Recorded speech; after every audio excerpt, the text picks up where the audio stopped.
Shalom Bapak Ibu Saudara, sungguh suatu anugerah yang luar biasa. Kita boleh bersama-sama sore hari ini mengikuti ibadah pendalaman Alkitab. Tuhan itu sangat baik dan teramat baik. Dia punya rencana yang terbaik dalam kehidupan kita. Amin. Oleh sebab itu mari bersama-sama kita tinggikan Tuhan dan agungkan namanya. Sebab Tuhan itu layak menerima segala pujian hormat. Amin. Sampai selama-lamanya. Haleluya, haleluya. Terima kasih Tuhan. Kami sungguh bersyukur sore hari ini. Tuhan yang kami sembah, Tuhan yang sangat baik, teramat baik dalam hidup kami. Sore hari ini kami boleh menikmati Engkau Tuhan. Kami boleh bersama-sama menyembah Engkau. Karena kami tahu Tuhan, di dalam hadirat-Mu ada sukacita. Di dalam hadirat-Mu ada damai sejahtera. Haleluya, haleluya. Biar Kau hadir dalam setiap kehidupan kami sore hari ini. Kami mau bersuka, kami mau berglori. Sebab Tuhan dahsyat dalam hidup kami. Haleluya, segala pujian bagi Engkau Tuhan. Haleluya, haleluya. Mari bersama-sama kita menyembah Tuhan dan tinggikan Dia.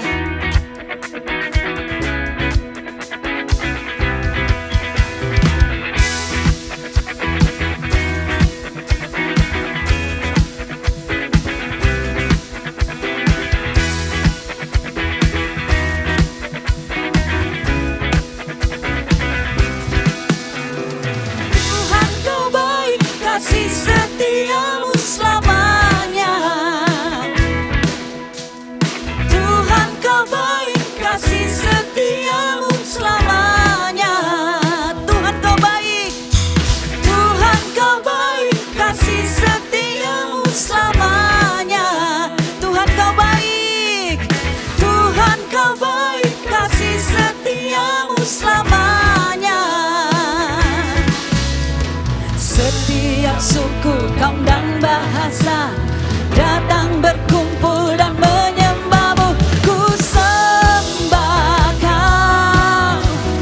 Haleluya, haleluya. Ku sembah Kau. Kaulah Tuhan. Ku sembah Kau. Haleluya, haleluya. Ku sembah Kau. Kaulah Tuhan. Kaulah Tuhan. Amin, haleluya.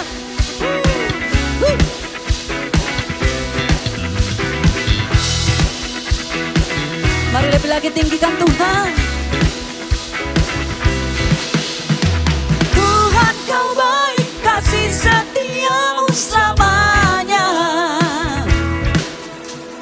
Tuhan Kau baik, kasih setiamu selamanya.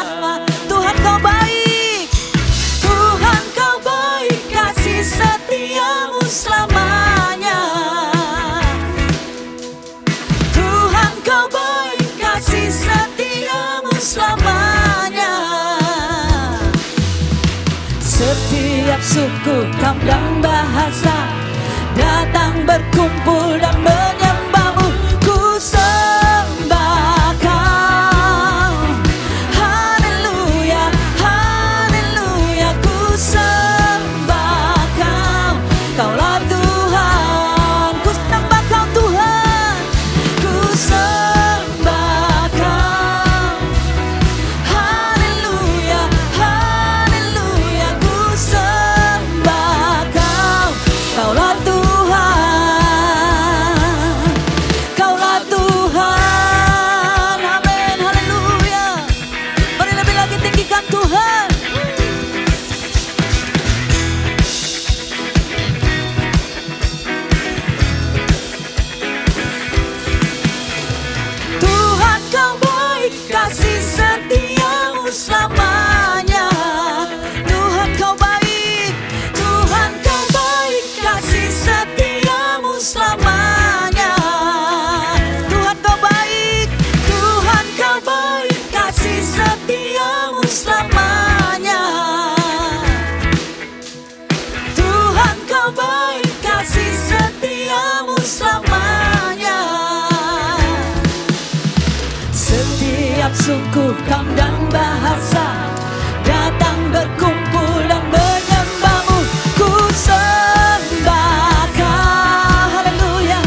Tuhan.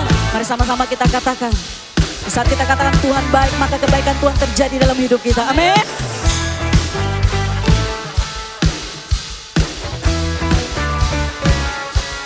Kau baik selamanya, selamanya.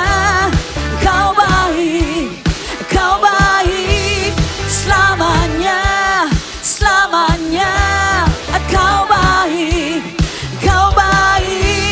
selamanya, selamanya. Kau baik selamanya, selamanya. Kau baik, Tuhan kau baik, kasih setiamu selamanya. Tuhan kau baik, kasih setiamu selamanya. Katakan Tuhan kau baik, Tuhan kau baik, kasih setiamu selamanya. Tuhan kau baik, kasih setiamu selamanya. Setiap suku, kaum dan bahasa datang berkumpul dan menyembahmu. Ku sembah kau, haleluya, haleluya. Ku sembah kau, kaulah Tuhan. Ku sembah kau Tuhan, ku sembah kau, haleluya, haleluya. Ku sembah kau, kaulah Tuhan, kaulah Tuhan, kaulah Tuhan. Kau baik, amin. Tuhan itu baik, Dia selalu memberkati setiap kehidupan kita. Yang percaya katakan amin. Haleluya, haleluya, haleluya, haleluya. Mari lebih lagi tinggikan Tuhan, sebab Tuhan yang selalu memberkati di dalam kehidupan kita.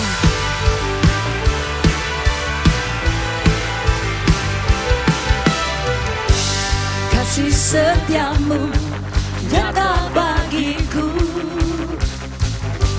hikmat kebajikan tersedia bagiku. Sebab Allah sanggup limpahkan segalanya, dan anugerahnya sangat besar bagiku. Aku diberkati, aku diberkati, aku dilimpahi, karena Allah sanggup untuk menyediakan. Aku diberkati, aku dilimpahi, ada sempurna anugerah Tuhan bagiku. Haleluya.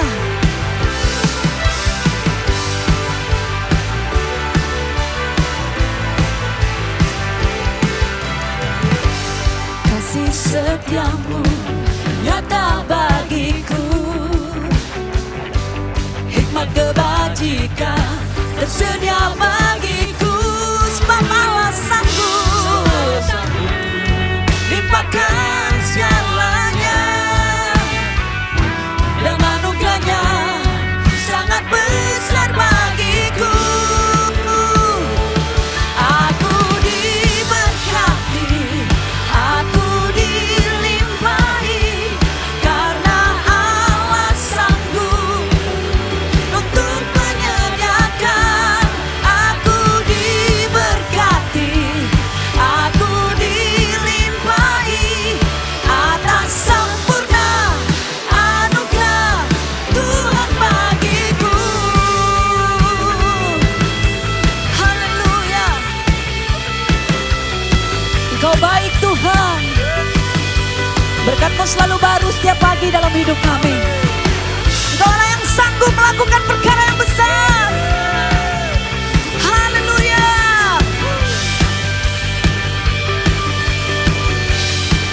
Mari sama-sama kita katakan, Sebab Allah sanggup limpahkan segalanya,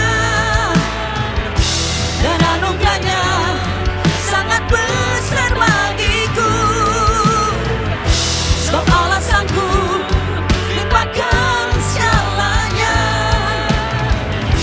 dan anugerahnya sangat besar bagiku.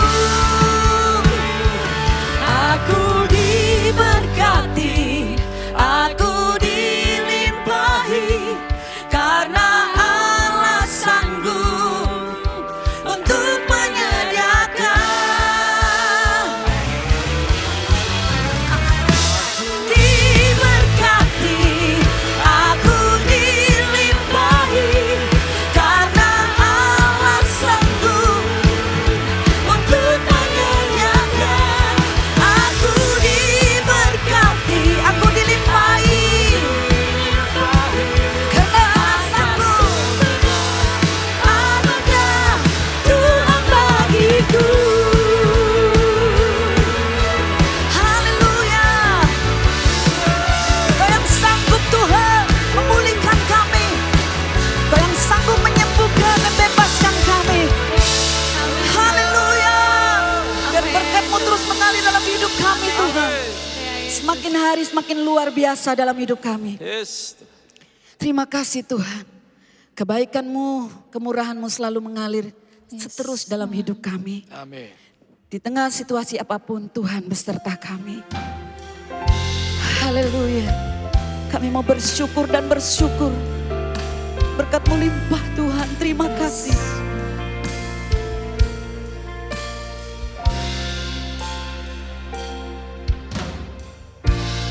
Dengan apa ku membalas kasih-Mu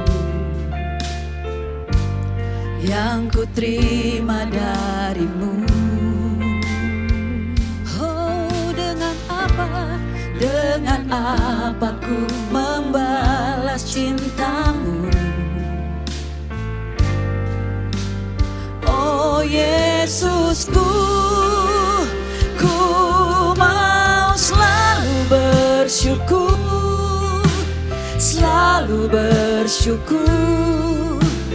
Kau Tuhan yang setia, yang selalu menopang.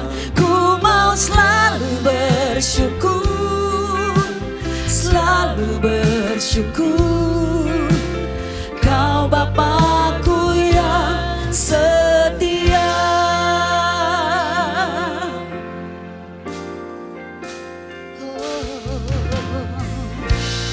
Dengan apa ku membalas kasih-Mu yang ku terima dari-Mu?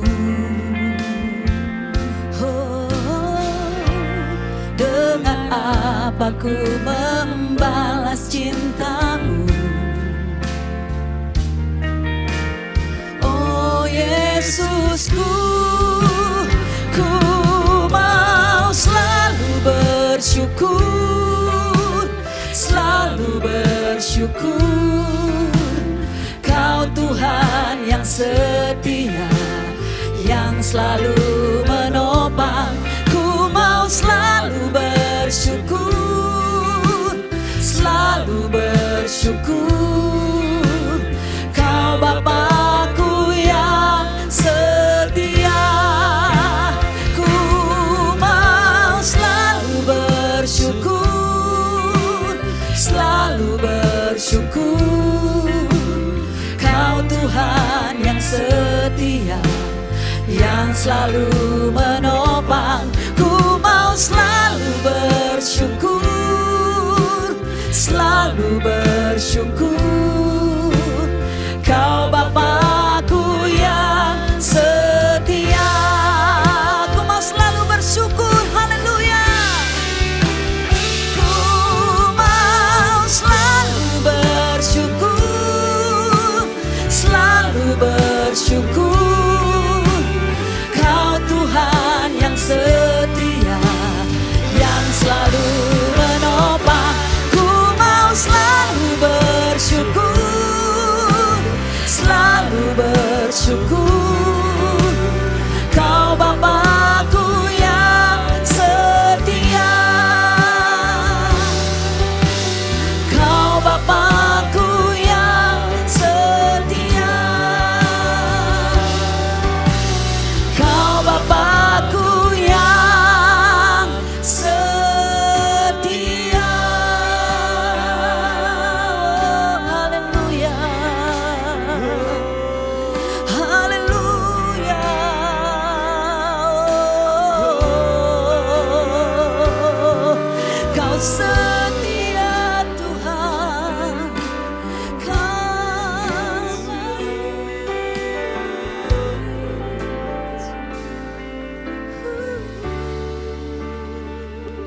Kami mau selalu bersyukur Tuhan, karena Engkau baik bagi kami. Engkau merencanakan dari awal sampai akhir dengan luar biasa. Rencanamu agung, rencanamu besar, rencanamu mengangkat kami ya Tuhan, supaya kami dapat disandingkan dengan Kau Yesus sebagai mempelai kami. Kami bersyukur buat kasih setiamu. Dan biar Tuhan terus garap kami dengan firman-Mu.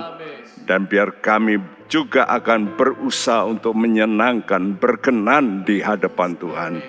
Terima kasih. Dan berfirmanlah dan kunjungilah anak-anak-Mu Tuhan dengan Roh-Mu yang kudus. Supaya kami semua dengan pimpinan Roh-Mu yang kudus menerima firman Tuhan ini. Dalam nama Tuhan Yesus, semua kita yang percaya berkata bersama, amin. Sekali lagi bertemu kembali dengan teman-teman dalam acara pendalaman Alkitab ini. Ya, salah satu hal yang penting kalau saudara mau murni imanmu, engkau harus berusaha. Jadi ingat, kalau ada kata usaha, lalu jangan selalu kata itu hukum Taurat. Itu perintah. Jadi ini bukan, itu model lama hukum Taurat. Saya nggak mau. Saya mau hidup dalam anugerah. Tapi kalau sudah mau terima Yesus, engkau harus jadikan Dia Tuhan yang bisa memerintah hidupmu, dan itulah yang disebut keselamatan. Tanpa perdamaian, saudaraku, saudara bisa jauh dari keselamatan. Jangan main-main ini, ya. Jadi kalau ada orang yang masih ada jengkel, mengandung satu ganjelan dengan orang lain, tidak mau mengampuni, tidak mau melupakannya, maka bahaya. Jadi kita mesti mencari perdamaian dan berusahalah. Nah, ini kata yang harus ditekankan, berusahalah untuk mendapatkannya. Ya, supaya saudara suasanamu yang mendung, yang gelap itu bisa berubah menjadi cerah. Hati saudara yang gelap diliputi dengan kuasa si jahat, sekarang diliputi dengan kuasa ilahi. Nah, kita membacakan 1 Petrus 3 ayat 10 sampai 12 yang berbunyi, siapa yang mau mencintai hidup dan mau melihat hari-hari baik, ia harus menjaga lidahnya terhadap yang jahat dan bibirnya terhadap ucapan-ucapan yang menipu. Ia harus menjauhi yang jahat dan melakukan yang baik. Ia harus mencari perdamaian dan berusaha mendapatkannya. Sebab mata Tuhan tertuju kepada orang-orang benar dan telinganya kepada permohonan mereka yang minta tolong. Tetapi wajah Tuhan menentang orang-orang yang berbuat jahat. Iya, saudara, pernyataan Petrus ini berkata, siapa yang mau apa enggak?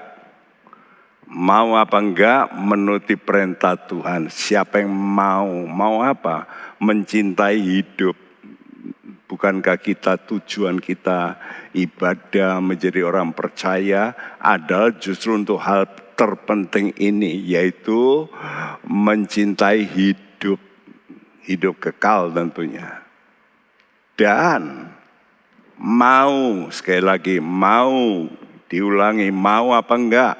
Melihat hari-hari baik. Nah, ini bicara juga, bukan hanya untuk nanti, untuk di dunia. Jadi perhatikan, bukan saja untuk hal yang kekal, tapi untuk di dunia. Kenapa banyak orang dalam hidupnya ini terus mengalami hari-hari yang kurang baik? Sudah melihat hari-hari yang terbaik dari 3 pribadi, Abraham, Ishak, Yakob. Itu saya katakan paling baik itu Ishak. Yakob kalau sudah lihat, nanti kalau dia sudah tua, dia ketemu dengan Firaun, dia berkata, hari-hariku ini banyak yang jahat. Nah, jadi dia mengalami hari-hari baik memang akhirnya. Tapi dalam kehidupannya banyak yang jahat. Kenapa? Karena dia tidak melakukan perintah ini. Perhatikan kata saya garis bawah, ia harus. Nah kalau ada kata harus, jangan-jangan lagi ini hukum Taurat ini. Saya nggak mau hukum Taurat. Saya mau itu yang enak begitu loh, jangan harus. Saya berkata, saudara mesti belajar yang namanya berada dalam otoritas Tuhan. Tempatkan dirimu itu sebagai anggota dan Yesus sebagai kepala yang mengatur hidupmu. Ia harus menjaga yang pertama lidah ini, karena lidah ini sumber ya dari segala masalah. Kata Tuhan, lidah ini seperti api. Dan dalam surat Yakobus, orang kalau sudah sempurna perkataannya, dia orang yang sempurna. Kalau tidak salah. Jadi lidah kita ini sumber itu dari semua ya yang terpancar nanti. Baca dalam surat Yakobus. Ya, bahwa memang hati itu yang menuju pada lidah itu sumber. Ya. Jadi jauhi dari hal bibir yang menipu. Ia harus menjauhi yang jahat, melakukan yang baik. Harus. Ia harus mencari perdamaian. Nah, kita konsentrasi di sini. Bagaimana bisa berdamai kalau bibirnya masih suka menipu? Bagaimana bisa berdamai? Jadi ini rentetan, ya. Jauhkan dari bibir yang jahat, yang menipu, dan menjauhi dari melakukan yang tidak baik, lakukan yang baik, baru bisa berdamai.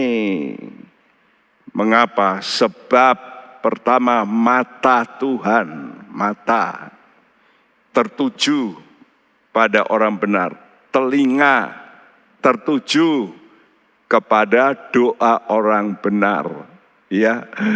Lalu wajah Tuhan tertuju pada orang benar. Petrus mengambil ayat ini dari kitab Mazmur yang sama, ya. Jadi betapa penting.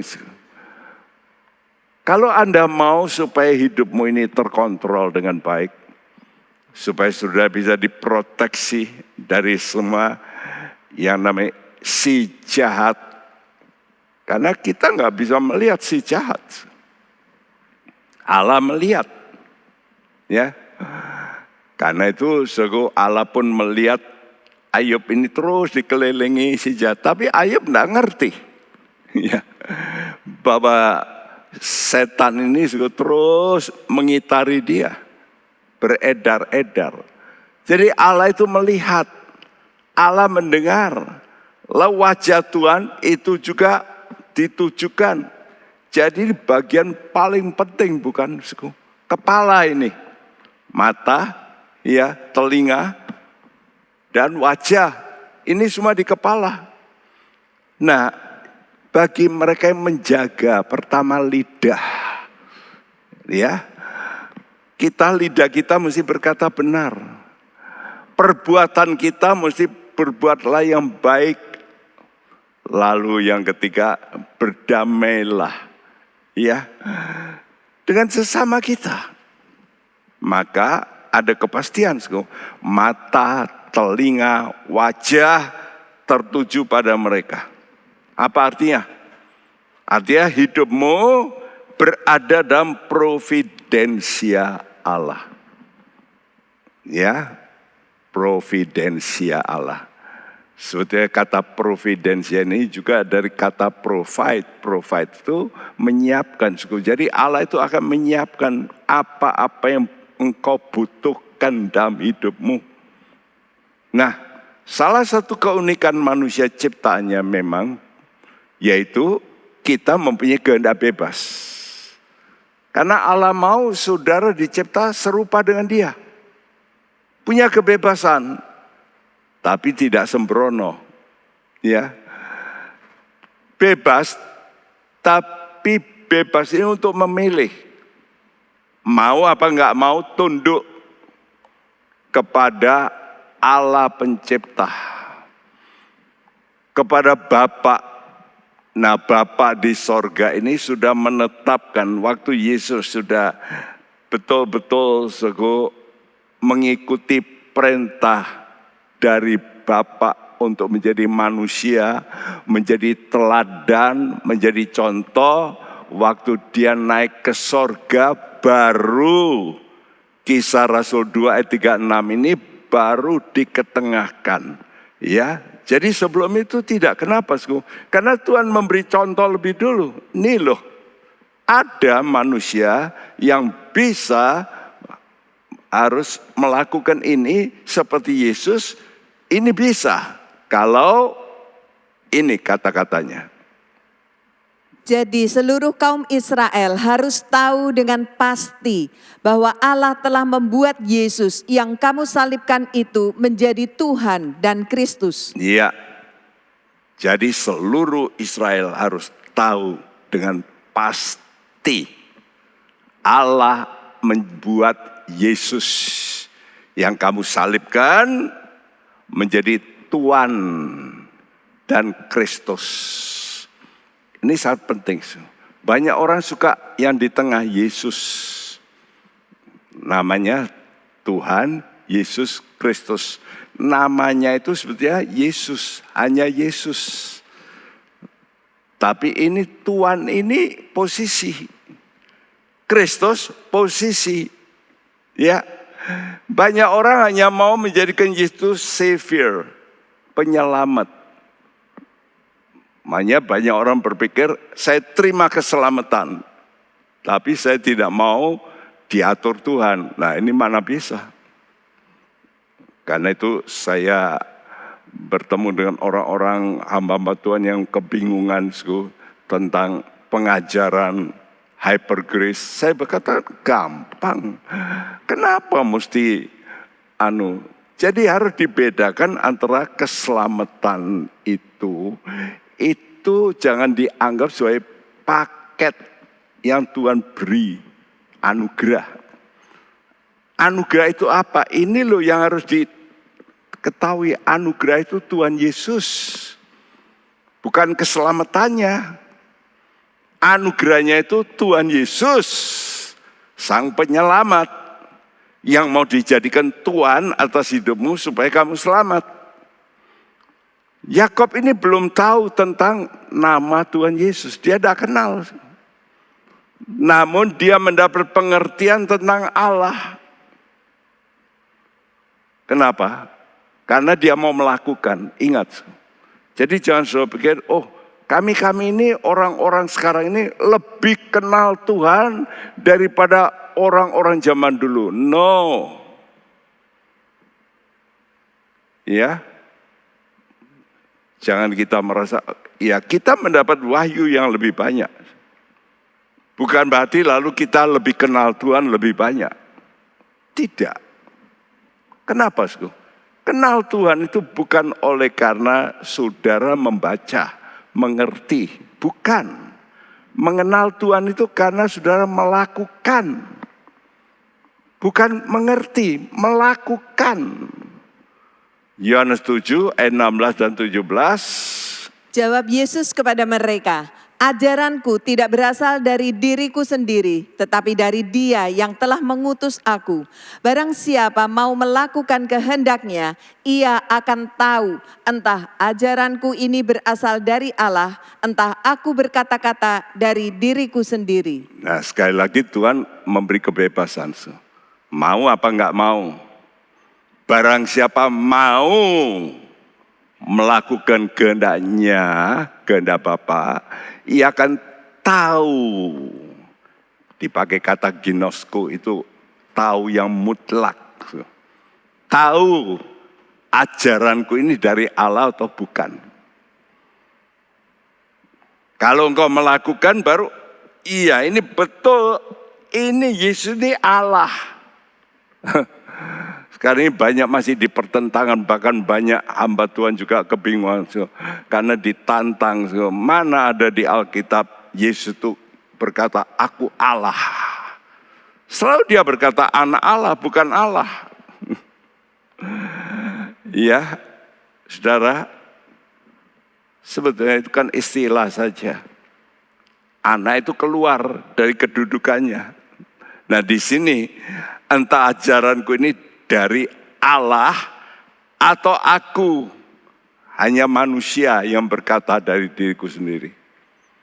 Nah, jadi Anda dan saya baru tahu mutlak atau kenal Allah kalau melakukan kehendaknya. Karena itu jangan saudara berkata, oh saya percaya, terima Yesus, selamat. Siapa bilang? Kalau sudah tidak melakukan kehendaknya mau selamat. No, saya diajar begitu. Percaya selamat. Saudara, perhatikan Yohanes 17 ayat 3a berkata, Inilah hidup yang kekal itu, yaitu bahwa mereka mengenal Engkau satu-satunya Allah yang benar. apa itu hidup kekal? Ini dalilnya. Mengenal Allah. Ya, jadi Abraham mengenal Allah. Musa walaupun dia tidak kenal Yesus, dia mengenal Allah. Kenapa dia? Karena dia melakukan perintah-perintah Tuhan. Ya, nah Laban ini marah banget. Kenapa? Karena terafimnya dicuri oleh Rachel. Waktu mau pulang, Yakob nggak pamit, ternyata Yakob juga nggak tahu bahwa istrinya yang dia cintai justru mencuri. Ya, setelah saya baca tentang terafim dari buku arkeologi, terafim ini adalah suatu benda ya patung untuk mengklaim warisan. Tentunya ayahnya nanti akan memberikan pada siapa begitu. Jadi rupanya Rachel ini ada sifat seperti Yakob. Ya. Seperti ngambil haknya Esau Yakob. Nah, Rachel mengambil haknya kakaknya. Ya. Jadi ini persis sama ini. Jadi saat diperiksa, Rachel ini berdusta. Karena waktu dikejar, lalu diperiksa semua, Yakob sudah sesumbar. Kalau kamu menemukan biar dia mati. Coba kalau ketemu gitu, waduh mati itu Rachel. Ya. Tapi apa yang terjadi? Kejadian 31 ayat 35. Lalu kata Rahel kepada ayahnya, janganlah Bapa marah karena aku tidak dapat bangun berdiri di depanmu sebab aku sedang haid. Dan Laban mencari dengan teliti tetapi ia tidak menemui terafim itu. Pinter ini ya. Biasanya orang kalau bohong ditutup dengan apa? Dengan bohong. Aku sedang haid. Benar apa enggak? Mestinya kalau Laban pinter ya coba buktikan kamu haid. Ayo kamu coba ke belakang nanti tunjukkan mana darahnya. Betul? Mesti kan gitu. Ya, tapi ya karena ayahnya mempercayai Rachel, ternyata Rachel penipu juga. Jadi baik dan Yakob ini melakukan ucapan-ucapan yang menipu dan ini kebencian Tuhan. Ini kebencian Tuhan. Ya. Namun puji Tuhan, walaupun begitu, tapi Allah itu bukan melihat kelemahan orang. Dia mau melihat bagaimana minat orang itu lebih dulu. Ya. Kelemahan nanti diproses. Tapi yang bahaya itu minat. Minat mau taat apa enggak. Kalau Tuhan kata pulanglah ke negerimu, ke negeri nenek moyang, nah, dia mau pulang. Padahal dia tahu akan ketemu Esau. Dan waktu dikejar oleh mertuanya, dia mau berdamai. Nah, sekarang dia bertemu dengan Esau, berarti dia siap mendamaikan dirinya. Nah, karena Tuhan itu melihat hati orang, motivasi orang, lalu Tuhan itu memberi pertolongan. Nah, inilah Tuhan itu luar biasa. Waktu dikejar oleh mertuanya, maka Tuhan lalu beri mimpi pada mertuanya. Jangan engkau mengatai Yakob dengan sepatah kata pun, awas. Wih, kaget mertuanya. Wah, ini menunjukkan Allah intervensi. Ya, jadi intervensi ini membuat Yakob bisa berkata seperti ini. Seandainya Allah ayahku, Allah Abraham, dan yang disegani oleh Ishak tidak menyertai aku. Nah, ini Yakob berkata. Ya, jadi sekarang dia ngerti siapa itu Allah Ishak. Allah yang disegani, ditakuti. Jadi dua hal Yakob mengenal, ya, dari omongan-omongan Tuhan apa? Takut akan Allah. Ya. Allah yang disegani Ishak. Yang kedua, dia yakin Allah menyertai dirinya. Ini providensia. Karena dia juga melihat malaikat, ya, rombongan malaikat. Nah, karena itu apa sikap Yakob? Sekarang setelah berpisah dari mertuanya, dia terus melanjutkan perjalanannya, lalu sampai kepada satu sungai. Nah, disinilah satu perubahan yang lebih dalam, yang lebih baik. Kalau tadi itu hanya luar-luar, sekarang Tuhan mau kerjakan yang inside, ya. Saya tuliskan kesalehan mengubah kepribadian. Kita sudah belajar bahwa kita harus berusaha menambahkan iman kepada kebajikan. Kebajikan harus ditambah dengan pengetahuan. Pengetahuan harus ditambah dengan apa? Penguasaan diri. Penguasaan diri harus ditambah dengan ketekunan. Dan ini semua dikerjakan oleh Yakob.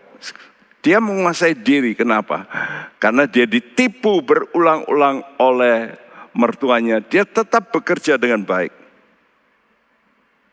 Dia tidak, oh kamu gitu, saya juga cerdik. Enggak. Nah, disinilah kita melihat, Tuhan melihat hati daripada Yakob itu sebetulnya dulu waktu dia merebut itu sebetulnya oleh karena ya dorongan ibunya sebenarnya. Jadi sebetulnya Yakob itu tidak, tapi dia sudah salah juga. Walaupun didorong, yang salah, orang salah. Kalau orang berbuat salah, ya salah juga. Ya, dan ketekunan harus ditambah dengan apa? Kesalehan.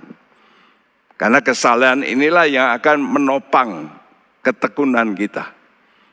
Ini yang mengubah kepribadian kita, betul-betul ketekunan kita itu bukan hanya sementara, tapi betul-betul punya pengharapan. Nah, orang kalau sudah mempunyai ketekunan yang menjadi pengharapan itu oleh karena kesalehan. Orang yang saleh itu punya pengharapan. Dan ini gambar di tepi sungai. Ini sungai yang betul sungai Yabok itu. Tapi posisinya nggak tahu apakah di sini. Cuma banyak foto, banyak dari orang-orang yang ke Israel cari Yabok. Nah, inilah sungai Yabok. Lalu, oh di sini mungkin ya, saudaraku, ya. Jadi roh takut akan Tuhan ini sangat penting. Ini berhubungan dengan roh pengenalan akan Tuhan. Ini seperti mata uang ya. Kalau sudah punya koin, mesti ada gambar, lalu ada tulisan. Nah seperti itu. Dua sisi yang tidak terpisahkan. Kalau sudah punya takut akan Tuhan, sudah akan kenal Tuhan. Kalau sudah kenal Tuhan betul, pasti takut akan Tuhan, itu pasti. Jadi kalau ada orang berkata, oh saya tahu Tuhan Yesus, tapi mencuri, membunuh, berdusta, oh sudah, dia tidak kenal. Yesaya 11 ayat 2 berbunyi, Roh Tuhan akan ada padanya, roh hikmat dan pengertian, roh nasihat dan keperkasaan, roh pengenalan dan takut akan Tuhan. nah perhatikan kata-kata ini, Tuhan atur begitu rupaku. Roh Tuhan akan ada padanya, ini seperti pelita emas, ini yang di tengah ini. Roh hikmat dan pengertian gandeng, kalau Anda punya hikmat, engkau ngerti. Kalau engkau ngerti, itu berhikmat. Kalau engkau mau dinasehati, engkau jadi perkasa. Karena itu orang yang tidak mau dinasehati, nggak mungkin perkasa. Ya, roh pengenalan dan takut akan Tuhan, ini selalu hubungan, tidak bisa lepas. Seperti perintah juga dalam Amsal 2 ayat 1-5, cuma saya putus. Karena saya ingin menjangkau yang terakhir ini, tapi nanti sudah baca step-stepnya, ya coba dibacakan apa yang tertulis ini. Hai anakku, jikalau engkau menerima perkataanku, maka engkau akan memperoleh pengertian tentang takut akan Tuhan dan mendapat pengenalan akan Allah. Iya, hai anakku, jikalau engkau menerima perkataanku. Makanya kalau dengar firman Tuhan mesti menerima lebih dulu. Nerima, jangan nggak cocok ini. Ini perkataan Tuhan untuk zaman dulu. Nggak cocok untuk zaman sekarang. Nah sudah, nggak akan takut akan Tuhan. Kan itu orang sekarang begitu. Evolusi, nggak cocok. Masa? Makanya saudara, cara berpakaian saudara juga harus jangan ikuti zaman terus loh ya. Saya paling kurang senang kalau orang-orang itu ya tren kok. Waduh, jangan ikut tren. Bahaya. Ya, kita mesti mengerti karakteristik ilahi baru terjelma kalau firman Tuhan itu menjadi daging. Jadi bukan hanya di kita dengar. Bagaimana bisa menjadi daging? Karena impartasi. Hubungan itu, kesalehan itu, kalau sudah saleh mesti ibadah. Kalau sudah ibadah itu mesti memberi waktu. Kalau sudah memberi waktu, matamu tertuju pada apa yang Tuhan katakan. Telingamu suka berdoa, mendengar apa yang Tuhan katakan. Wajahmu juga engkau tujukan pada Tuhan, betul enggak? Jadi kalau sudah berdoa kan begitu, matamu harus tertuju pada apa yang menjadi konsentrasi firman, telingamu itu untuk mendengar suara Tuhan, ya. Wajahmu juga mesti berinteraksi dengan wajahnya sehingga tidak ada yang tersembunyi. Coba kalau sudah tatap muka, orang itu bisa kelihatan. Yang lalu Pastor Kong mengajar kita untuk 2 orang pegangan lalu tatap matanya. Saya natap mata teman-teman, ya juga pendeta. Begitu saya tatap dia celilat. Gak bisa lihat saya. Ada sesuatu. Ya, tersembunyi. Nah, coba kita baca Ibrani 4 ayat 12-13. Sebab firman Allah hidup dan kuat dan lebih tajam daripada pedang bermata 2 manapun. Ia menusuk amat dalam sampai memisahkan jiwa dan roh, sendi-sendi dan sumsum. Ia sanggup membedakan pertimbangan dan pikiran hati kita. Dan tidak ada suatu makhluk pun yang tersembunyi di hadapannya, sebab segala sesuatu telanjang dan terbuka di depan mata Dia yang kepadanya kita harus memberikan pertanggungan jawab. Wow, orang nggak lihat kita, tapi Tuhan itu, mata Tuhan itu melihat. Ya, tidak ada suatu makhluk pun yang tersembunyi di hadapannya. Ini artinya di matanya. Ya, sebab segala sesuatu telanjang terbuka di depan mata Tuhan. Nah, jadi sebenarnya kita ini mau diterobos oleh Tuhan sampai dalam, sampai pikiran kita. Karena itu kalau sudah sampai situ, saya sering kali berkata, Tuhan tolong saya. Ya, kita mesti terus dibersihkan pikiran kita ini. Jujur ya. Seringkali pikiran kita suka bias. Perasaan kita dengan orang lain yang mungkin ada benturan, bias, nggak benar. Jujur aja. Nah, kalau saudara sudah begitu suka yang namanya ditelanjangi oleh Tuhan. Jadi hidup kita ini harus ditelanjangi, terbuka. Itu namanya hatimu dikuras, dikeluarkan. Ya, seperti dokter-dokter kalau mau membersihkan, ada orang-orang yang sakit sampai ususnya dikeluarkan, betul nggak? Lalu dipotong, lalu pokoknya dikeluarkan supaya kelihatan nih di dalam ada apa ini. Ya, nah kalau kita mau dikeluarkan semua, dikosongkan, nanti Tuhan akan memenuhkan kita dengan firman-Nya. Barulah namanya firman menjelma menjadi daging. Dan inilah yang terjadi di tempat penyeberangan Yabok. Waktu saya baca dulu, saya tidak memperhatikan arti kata Yabok ini. Yabok mempunyai arti he will empty.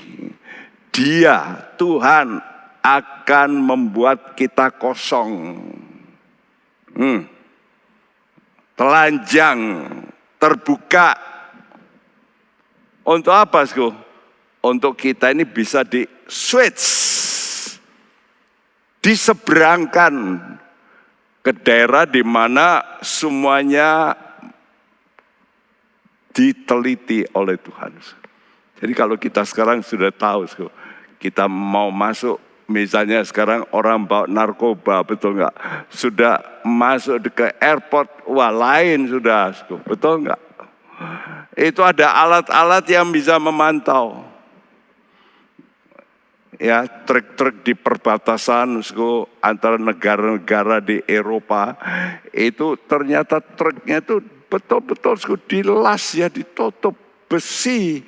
Itu ada narkobanya, dilas ditutup besi. Kok bisa tahu itu? Hebatnya kenapa? Karena pakai anjing. Walaupun ditutup besi, tapi kan pernah dinaikkan ke situ. Dan itu pasti ada tangan-tangan yang nempel.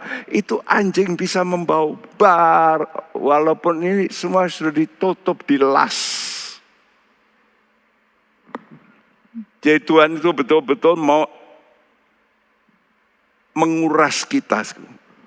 Hati kita ini mau dikeluarkan. Ini loh, hatimu ini seperti ini. Ya, barulah kita nanti bisa seberang. Nyebrang gitu ya. Nah, dalam perjalanan rohani, Allah memang meminta setiap kali. Waktu saya perhatikan, iya ya, kenapa Tuhan ini kok minta orang itu mesti nyebrang. Pindah daerah. Ini daerah yang bahaya nih, daerah otoritas si jahat. Sekarang pindah ke otoritasku. Yosua 24 ayat 2 dan 3 berbunyi, Berkatalah Yosua kepada seluruh bangsa itu, beginilah firman Tuhan Allah Israel, dahulu kala di seberang sungai, disitulah diam nenek moyangmu, yakni Terah, ayah Abraham dan ayah Nahor, dan mereka beribadah kepada Allah lain. Tetapi aku mengambil Abraham bapamu itu dari seberang sungai dan menyuruh dia menjelajahi seluruh tanah Kanaan. Aku membuat banyak keturunannya dan memberikan Ishak kepadanya. nah ini bapaknya orang percaya, bukankah ini model? Ya, jadi kalau bapaknya orang percaya aja harus mengalami ini, kita semua juga harus. Apa sih? Nyebrang. Bahasa Indonesia ada diterjemahkan Efrat. Itu sebenarnya nggak ada di Alkitab. Ya, di seberang sungai. Ya, tapi oleh karena memang dulu yang di seberang itu sungai Efrat, ya ditulis di sini Efrat. Sebenarnya tidak ada. Jadi kalau sudah baca, aku mengambil Abraham, bapakmu itu dari seberang sungai. From the other side of the flood. Nah, flood itu sungai yang waduh deras ya. Bisa membanjiri gitu. Bisa apa? Menghanyutkan.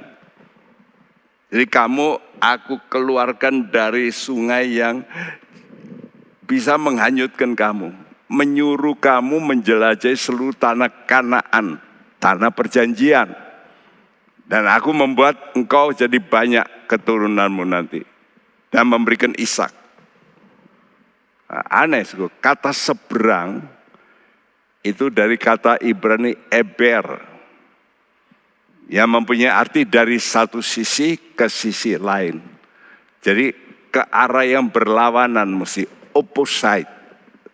Ya. Jadi opposite side gitu. Jadi arah yang beda. Jadi hidup kita juga mesti begitu, nyebrang. Ini artinya pertobatannya. Yang di batin loh ya.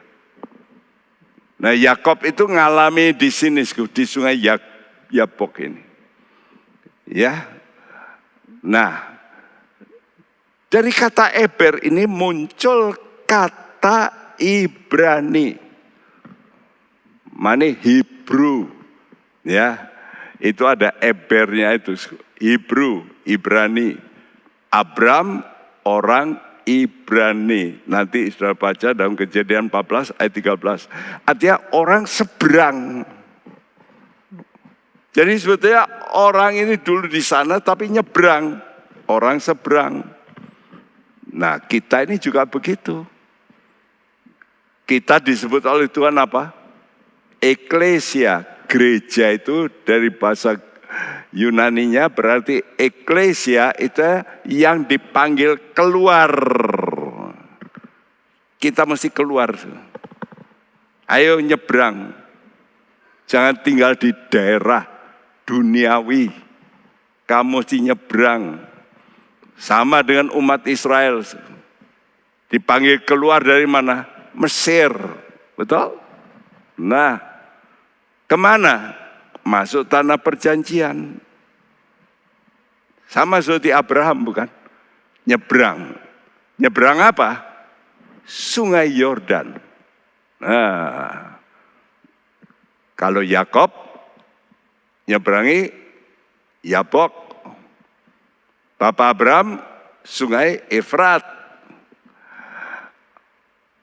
Umat Israel nyebrangi sungai Yordan. Yordan ini sungai yang terus kata Yordan itu artinya yang menurun. Wah ini artinya aliran ini membawa saudara engkau turun terus turun. Kemana? Ke laut mati. Laut mati itu sebenarnya danau. Iya. Mati di situ kenapa? Ikan-ikan semua mati. Jadi kalau saudara tidak nyebrang, engkau akan hanyut. Flood. Kata flood itu artinya banjir. Ya. Saudara, supaya kita ini bisa hidup di dalam perjanjian Tuhan. Jadi kita mesti keluar dari sistem dunia dan kita hidup sekarang dalam janji-janji Tuhan. Luar biasa. Kita mesti sekarang harus keluar dari cara hidup orang dunia. Karena apa? Enggak ada janji. Di dunia ini hukumnya hukum balas dendam. Tapi Tuhan tidak, bukan pengampunan. Nah, orang percaya yang ingin masuk dalam kerajaan damainya, ini janji Tuhan. Karena Tuhan Yesus nanti jadi Raja Damai. Maka harus rela menyeberang dari sifat duniawi. Apa sifat dunia? Menipu. Jadi paling terkenal di mana? Dalam perdagangan. Wah, sudahlah. Makanya untuk orang-orang dagang yang ingin masuk kerajaan Tuhan, jangan sudah kejar untung dengan cara menipu. Sudahlah. Cukup makan, cukup pakai, cukup. Hamba Tuhan juga begitu, tidak perlu yang wah gitu. Kalau diberkati, puji Tuhan.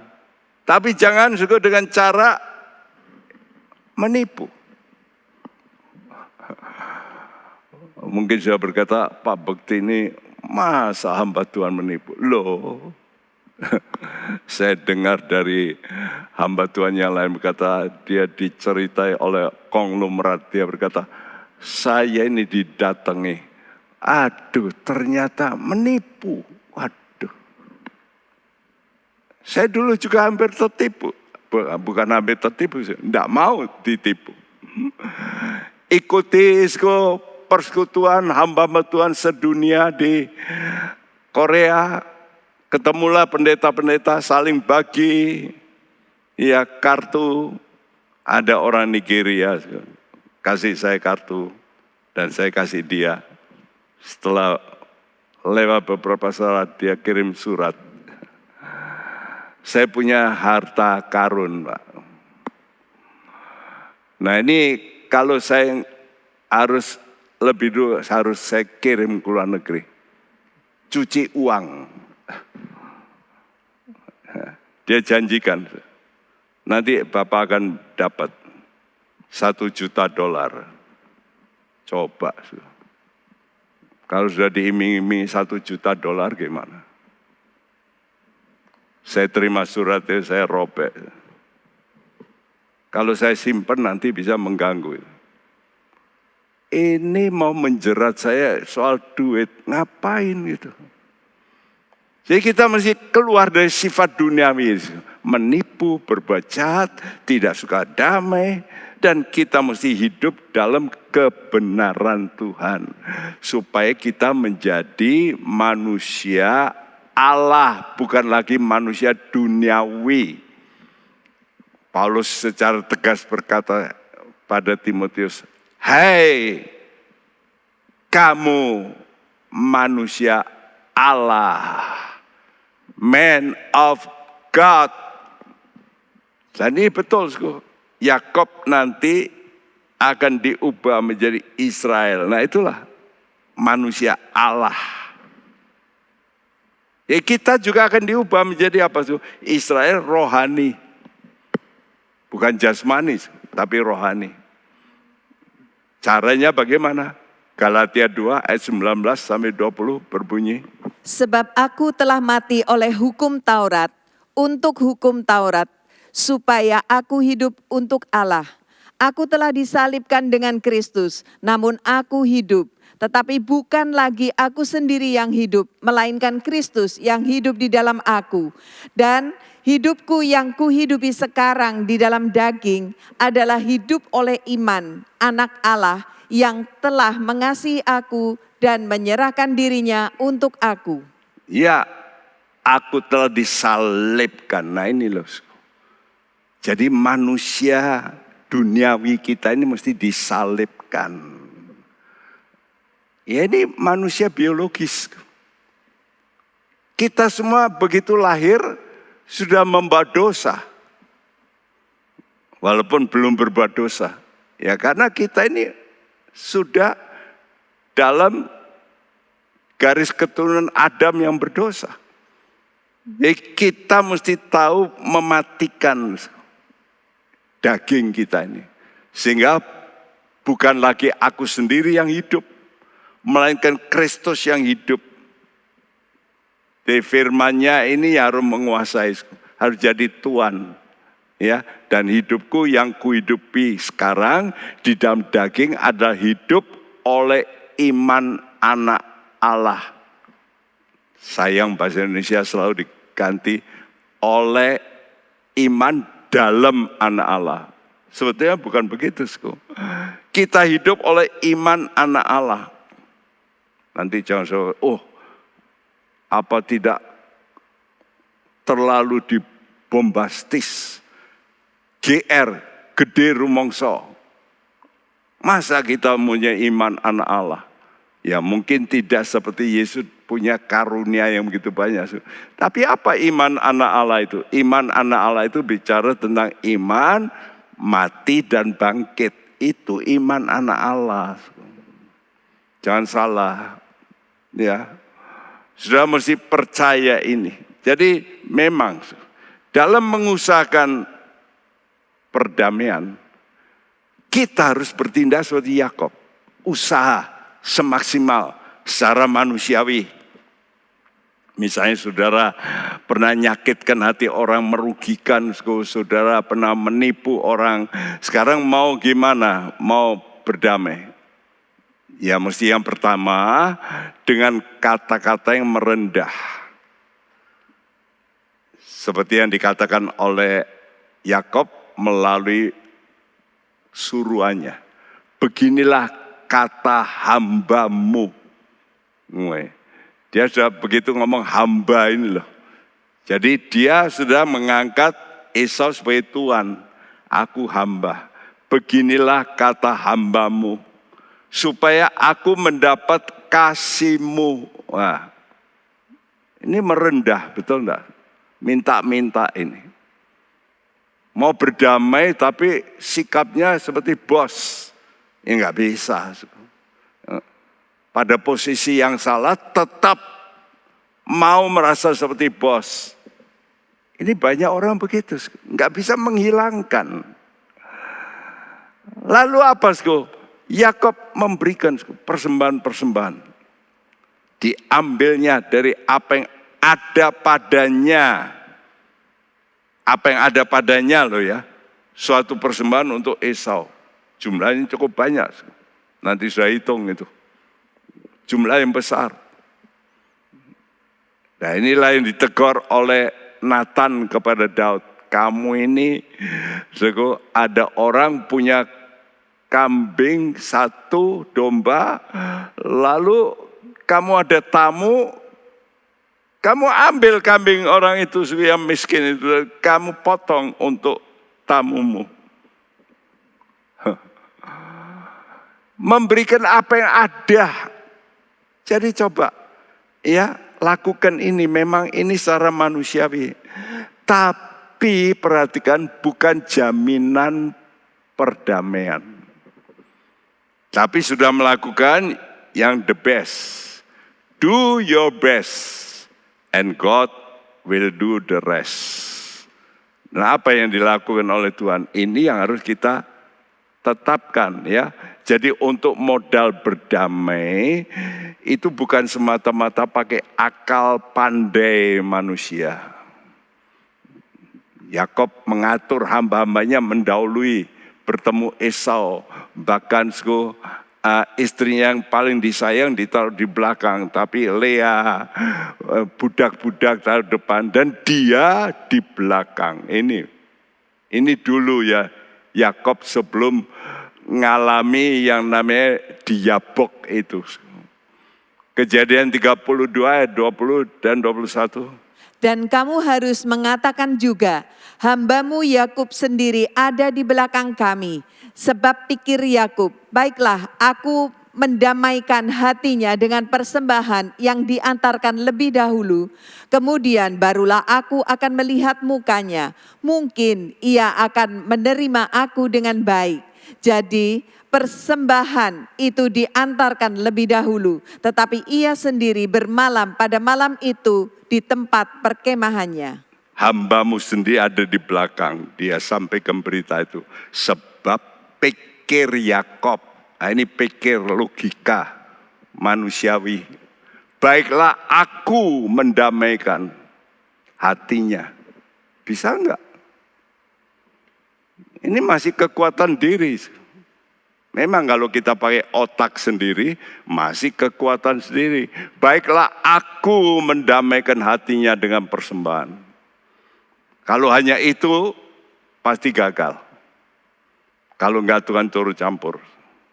Karena itu dia juga masih belum yakin. Mungkin ia akan menerima aku dengan baik. Mungkin. Enggak ada kepastian. Memang ini betul. Apa yang Tuhan katakan dalam Amsal 19 ayat 21. Banyaklah rancangan di hati manusia, tetapi keputusan Tuhanlah yang terlaksana. Ya, rancangan manusia banyak, tapi keputusan selalu dari Tuhan. Nah ini terjadi, keputusan Tuhan ini terjadi waktu Yakob mengambil waktu bersendiri dengan Allah. Beribadah, berdoa. Dia bergumul dengan Allah. Kejadian 32 ayat 22 sampai 24. Pada malam itu Yakub bangun dan ia membawa kedua istrinya, kedua budaknya perempuan dan ke-11 anaknya dan menyeberang di tempat penyeberangan sungai Yabok.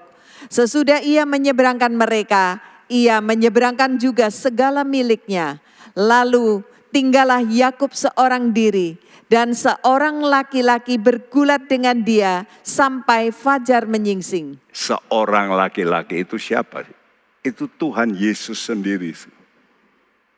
Yang menampakkan diri seperti malaikat seperti itu Tuhan Yesus. Ya, karena nanti Yakob berkata, aku telah melihat Allah. Ya, jadi suku betapa pentingnya ibadah itu mesti sendiri. Tinggallah Yakub seorang diri. Jadi saudara, izinkanlah Allah mengambil keputusan, bukan Anda. Aku akan begini, begitu. Ya, karena itu dalam surat Yakobus, insya Allah. Izinkan Allah yang mengambil keputusan. Kapan? Kalau Anda itu sudah melakukan, lalu sudah angkat tangan. Betul?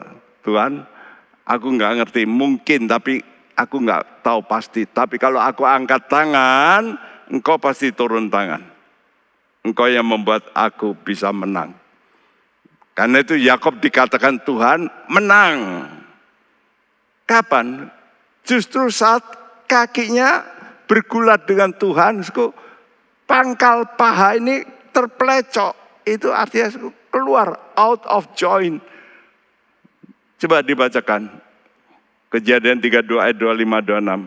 Ketika orang itu melihat bahwa ia tidak dapat mengalahkannya, ia memukul sendi pangkal paha Yakub, sehingga sendi pangkal paha itu terpelecok. Ketika ia bergulat dengan orang itu, lalu kata orang itu, biarkanlah aku pergi, karena fajar telah menyingsing. Saud Yakub, jika engkau tidak memberkati aku. Iya. Sendi pangkal paha Yakob dipegang, dipukul, terpelecok. Keluar. Jadi pincang dia pasti. Pasti kesakitan. Tapi apa yang hebat dari Yakob? Waktu kesakitan dia tidak melepaskan Yesus. Ya. Karena itu orang itu berkata, lepaskan. No, aku enggak lepas. Nah sekarang coba Anda pikir. Coba pikir, dapatkah kalau pangkal Anda terpelecok, engkau masih bisa bergulat. Bisa enggak? Mana sudah sakit. Kalau saudara mungkin dan saya, aduh, tangannya sudah melepas, betul? Justru tidak.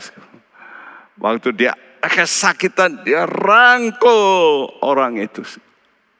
Ini hebatnya Yakob. Begitu juga saudara. Waktu saudara lemah, waktu saudara sakit, waktu hartamu mungkin kacau, karena Tuhan izinkan terjadi. Coba jangan lalu lari. Dalam kelemahanmu itu kamu rangkul Tuhan. Tuhan, walaupun aku begini keadaanku, aku enggak mau melepas engkau. Ya, karena itu Kejadian 32 ayat 28 dikatakan, engkau menang. Ini Tuhan heran ya. Wong kalah kok Tuhan kan menang. Gimana toh Tuhan ini? Orang kaki terpelecok kok dikatakan engkau menang. Ya. Seolah-olah Yakob ini masih kuat menahan. Sebetulnya bukan. Ya. Apa rahasianya? Kenapa Tuhan itu tidak meloloskan? Allah justru tidak tega melihat kelemahan seseorang. Walaupun lemah, tapi masih merangkul. Itu yang membuat Allah enggak mau lepas. Itu yang membuat Allah enggak mau lepas. Jikalau saudara mengalami problem, jangan, Tuhan kok begini, Tuhan kok jahat. Sudah tidak mau dekat Tuhan, bahkan melepas, bahkan menghujat Tuhan. Ini banyak orang Kristen begitu. Sudah, kalau ada problem itu sudah titik di mana Tuhan mau ubah keadaanmu dari yang jasmani, duniawi menjadi rohani. Itu maksudnya. Dan Paulus juga mengerti. Dia sudah menjadi rasul besar. Tapi ternyata masih ada kelemahan. Kelemahan itu apa? Saya nggak tahu. Ya, tapi dia berkata, sebab jika aku lemah, maka aku kuat.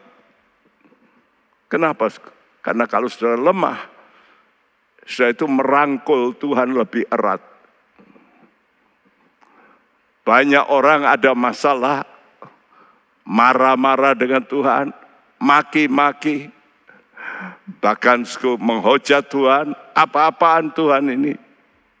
Ini terjadi, beberapa jemaat yang cari Tuhannya itu salah. Iya, saya melihat.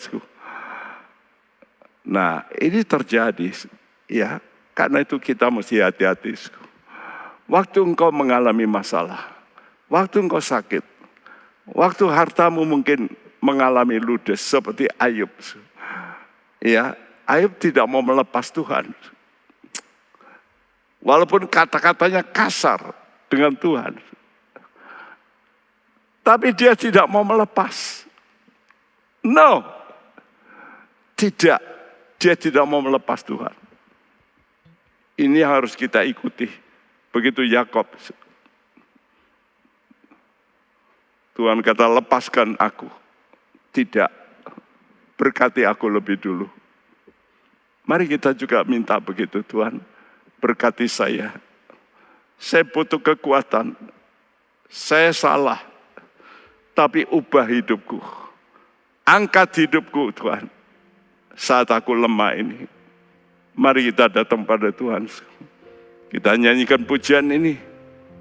Bahwa waktu kita lemah, kita tahu Tuhan itu angkat hidup kita.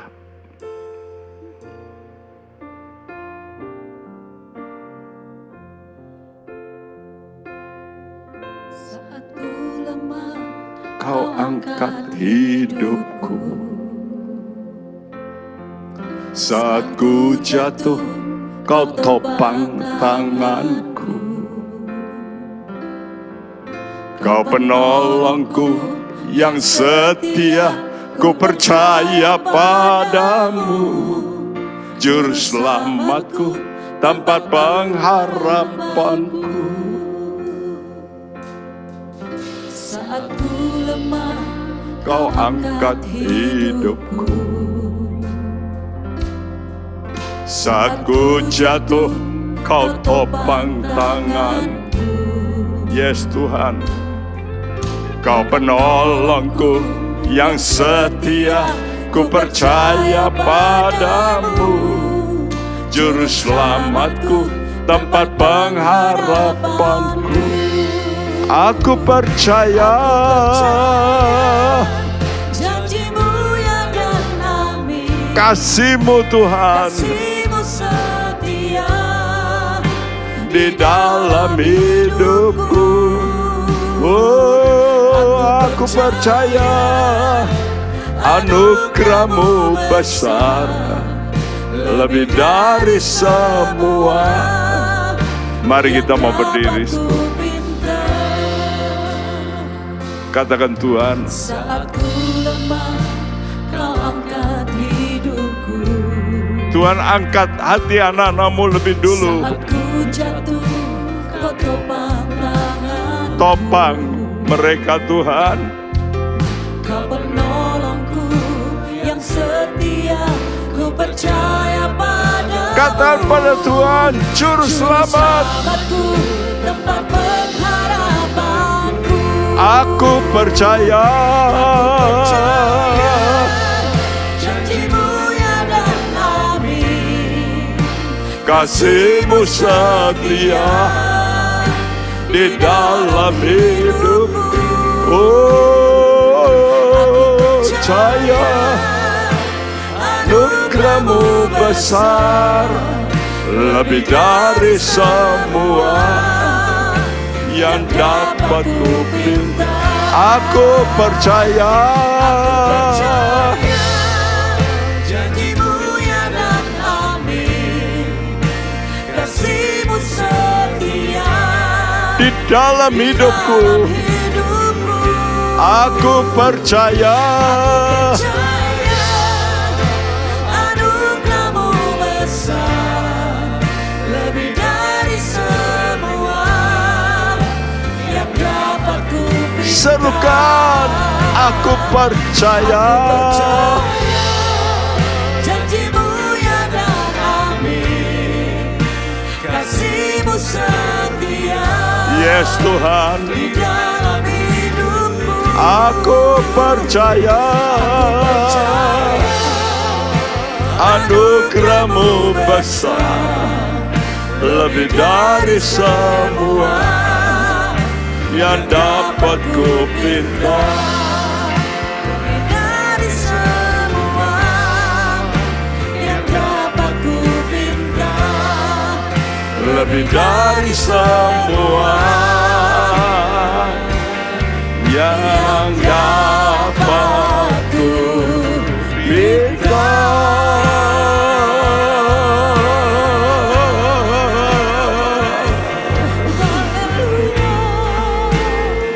Kasih-Mu Tuhan,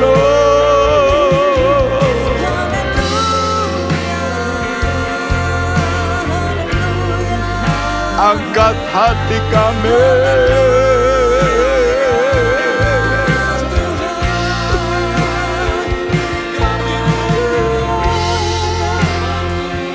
Oh Yesusku,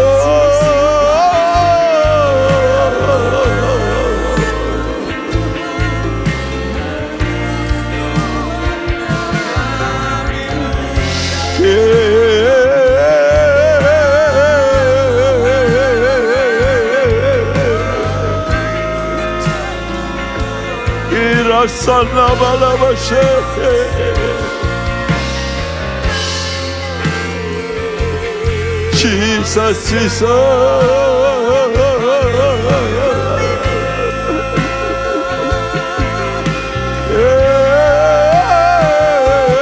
Kasih-Mu Tuhan, Kasih-Mu setia berapa tanah. Tuhan. Oh ya Tuhan, yes Lord.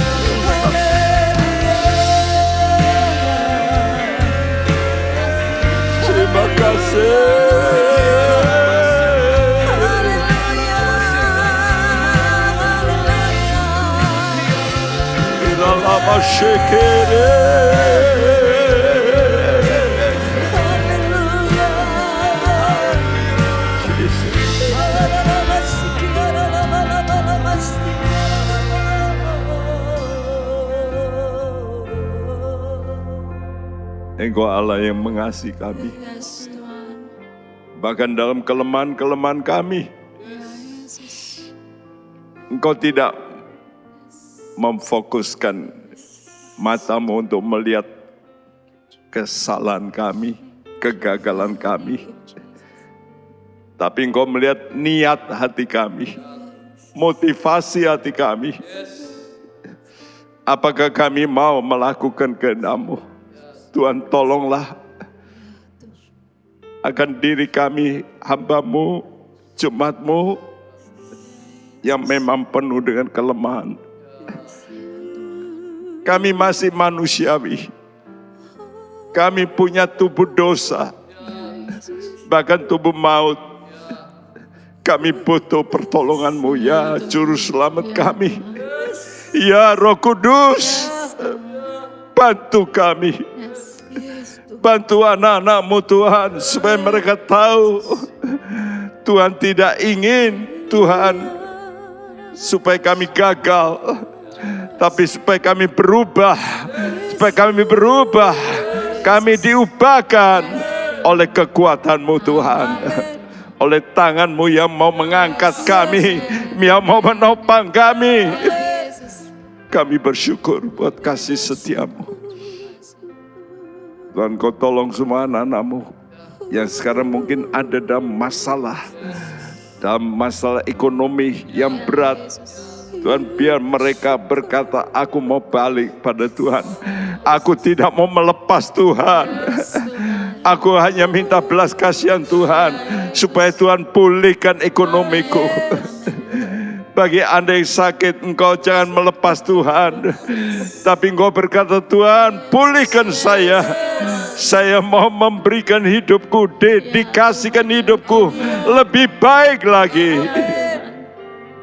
Terima kasih Tuhan, terima kasih. Terima kasih. Engkau berkati semua anak-anak-Mu yang sudah mendengarkan firman-Mu ini. Teguhkan hati mereka.